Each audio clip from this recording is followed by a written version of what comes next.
man, it is a hot one out today. It is at least 33 degrees out here, and I just had a minor wildlife encounter. You can look for that in the blooper reel at the end of this season. But let's get into this episode.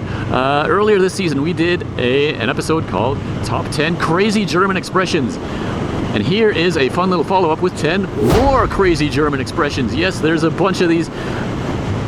And I've narrowed it down to another 10. Now, just like last time, for each one, I'm going to put it up on screen along with its literal translation into English. And if it's one you haven't seen before, maybe hit the pause button and try to take a guess as to what you think it might mean, just based on that literal translation. This might be a fun game. Let's get into it. Number 10. Lass die Sau raus. Let the pig out? What in the world does that mean? Well, this one means to party with reckless abandon or to make a nuisance of oneself in public. There's a similar expression in English that curiously also uses pigs, and that is to go hog wild. If you go hog wild with something, it's just like, let's go all out. Now, rauslassen in German is a separable verb, so you can use this in the past tense. You can say, gestern Abend haben wir die Sau rausgelassen. Woo! Number 9. Ich glaube mein Schwein pfeift. I think my pig is whistling. This one is just bizarre. This one is used to express extreme suspicion or disbelief at something. If someone says something that you don't think is terribly likely, you can say, Ich glaube mein Schwein pfeift. I think my pig is whistling. There's an equivalent expression in English that curiously also uses pigs, and that is when pigs fly. Hey, Mr. Duck. Heinrich says he won the lottery again. Do you believe that? Hey. Number 8. Da steppt der Bär. Let's move on from pigs to bears. The bear dances there. This is a weird one. It dates back to the Middle Ages, where opportunities for fun were kind of rare. Life was dominated by work and drudgery. So when a fun fair came to town, sometimes they'd have like a circus with them. They'd have like a dancing bear show. And this was usually a very fun environment where you could have a great time. So the expression came about, Da steppt der Bär. You're describing a place where you're almost guaranteed to have a good time. An equivalent in English, I tried to think of one.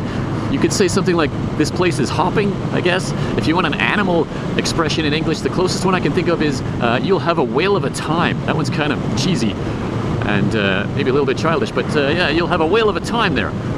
Number 7. Jemandem einen Bären aufbinden. Another bear expression is jemandem einen Bären aufbinden. This is literally to tie a bear on someone. This one is very strange, and I couldn't definitively find an origin story for this one. I got 3 different explanations. I'm not sure which one is true, if any of them are true. What it means is to tell someone something that you know isn't true. You're lying to someone. You're tying a bear on them in German. Now, the origin of this it refers to old carnival days where deceitful carnival booth operators would try to lure you in by having a big bear in their booth. But when you get close, you see that, oh, it's not a real bear, it's a fake stuffed bear. They fooled you, but now they have you in their booth and they can sell you stuff. The second explanation I heard is that it's a mistransliteration. Bear was not in the original expression. It used to be bar, which in Mittelhochdeutsch, or perhaps even in Althochdeutsch, it meant to carry something. The original expression was something else entirely. But it was mistransliterated. Transliterated? Is that a word? It was mistransliterated into modern German as Bär. Tie a bear to someone is just gibberish. But the expression stuck regardless. And the third explanation I heard is that it's just, literally impossible to tie a bear to someone without them realizing it. So if you're telling someone something that is blatantly not true, they're gonna know. Equivalent English expression, I can't think of one that involves an animal, but you can say to pull someone's leg. It has roughly the same meaning. You're pulling my leg with that one. I don't believe you. Number 6. Bis in die Puppen. Bis in die Puppen. This one came up on Clothesmaster, I think, fairly recently. It was kind of interesting. Literally, this is until the dolls, or until the puppets, maybe. Now, the origin of this one, a long time ago in Berlin, there was a big central park, and right in the middle of that park, there was a set of tall statues. And these statues, for whatever reason, were referred to by the locals as die Puppen. And if you wanted to see die Puppen, you'd have to walk a great distance into that park to get right to the middle of the park to see them, and then you'd have to walk another great distance to get back out of the park. It would take a long time, so the phrase bis in die Puppen came to mean like a long period of time. And over time, the expression stuck around long after those statues are gone. The phrase bis in die Puppen means until like into the wee hours, you might say in English, or until way past our bedtime. Wir werden feiern bis in die Puppen. We will celebrate until the wee hours. Number 5. Das ist eine Katzensprung. Eine Katzensprung. Why are we talking about a cat jump? Well, this is used to refer to something that is very close by. Let's say someone says, I'd like to try out this new restaurant I've heard about, and you say, oh, you know what, it's not that far from here. In German, you can say, das ist eine Katzensprung. Literally, that is a cat jump. This is kind of a cute little expression. In English, you might say, that's a stone's throw from here. The implication being that you could almost literally pick up a stone and throw it and hit that place from here. That's how close it is. In English, this is a bit old-fashioned, but you used to be able to say, that's a hop, skip, and a jump from here, meaning it's a very short distance away. Number 4. Das ist für mich ein Buch mit 7 Siegeln. A book with 7 seals. This one comes out of the Bible, one of the rare German expressions that are based on a Bible verse. I haven't seen very many of these. I can't remember the exact chapter and verse of the Bible, but there's a passage where it talks about seeing someone holding a book with 7 seals, and it represents mystical or arcane knowledge that is beyond our understanding. The expression das ist für mich ein Buch mit 7 Siegel, it means it's too complex for me. I don't understand it. There's a kind of equivalent expression in English, closed book. Like I could do a video, like I could try making a video on, I don't know, theoretical physics, but that's kind of outside my wheelhouse. That subject is a closed book to me. I don't understand it. I think it's not quite the same connotation because in English, if you refer to something as a closed book, I think it's more often used to refer to a person as a closed book. She's a closed book to me means I can't read her. I don't know what she's thinking or feeling. She's kind of a mystery to me. What's that, Mr. Duck? You have something to say? Hey, it's a long walk home from here. That's all I'm going to say to you, little duck. Number 3. Einen Vogel haben. Okay, to have a bird. This one is kind of odd, but curiously, it works in 3 different languages. There's an equivalent expression in French, un oiseau dans la tête, literally a bird in the head. There's an older expression in English that's kind of similar, and that is to call someone a bird brain. Although I think the connotation is different. In English, if you call someone a bird brain, you're calling them stupid. Whereas in German, einen Vogel haben means more like someone is crazy. Same in French. Un oiseau dans la tête means someone is just crazy. Cuckoo. Oh, cuckoo, there's one. There's a bird-related expression in English that's kind of similar. So in 3 languages, there's an expression involving birds that's, that means that someone is crazy. That's kind of interesting to me. Number 2. Hals- und Beinbruch. Okay, this one's maybe a little bit too easy because there's a very similar expression in English that you've probably heard. The expression in English is break a leg. In German they say break your neck and your leg, which sounds brutal, but in both languages it actually means something more like good luck.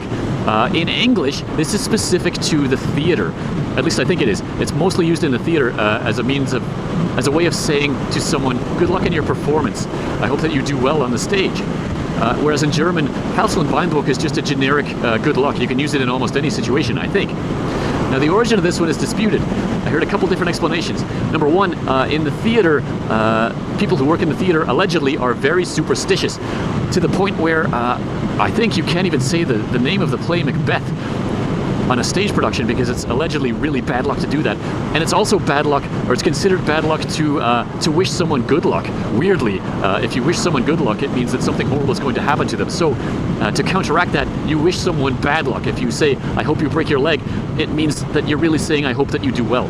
I don't really get that, but there you go. The other explanation I heard is that this was an expression used by understudies in the theater. If you think about it, if you're an understudy, you kind of hope that the actor that you're understudying hurts themselves. If they break their leg, they can't go on with the performance. It means that you get to take their place, and now you get to be on stage, so you secretly wish that they break a leg. That one makes more sense to me, but I don't know if it's true or not. Number 1. Da wird ja der Hund in der Pfanne verrückt. And the number 1 expression on this list, da wird ja der Hund in der Pfanne verrückt. The dog is going crazy in the pan. What in the world does that mean? Well, this one goes back to a Till Eulenspiegel story, and I'm a little bit surprised to realize that we have somehow gone, 43, 44 episodes, and we have never discussed Till Eulenspiegel. This is a very famous character in German folklore. There are many stories about Till Eulenspiegel and his many misadventures. Some of them are quite stupid, but funny. Now, in one story, Till gets a job working for a small brewery, and the brewmaster happens to have a dog named Hop, or Hops in English. And the brewmaster says to Till, please be careful when you're boiling the hops, which Till misunderstands as meaning like he's supposed to boil the dog because the dog is named Hops. So Till throws the dog into the brewing pan and the dog starts going crazy. So the brewmaster comes in and just becomes immediately irate. He chases Till right out of town. The dog was okay as far as I know. So the expression came about, the dog's going crazy in the pan, meaning I cannot believe what I've just seen or heard. Now there's an equivalent expression in English. It's very old. I haven't heard it since I was a kid, but I've always loved this expression. You can say, well, I'll be a monkey's uncle. If you see something or hear something that you just can't believe, you can say, well, I'll be a monkey's uncle. Equally ridiculous to the German expression, equally as funny in my opinion.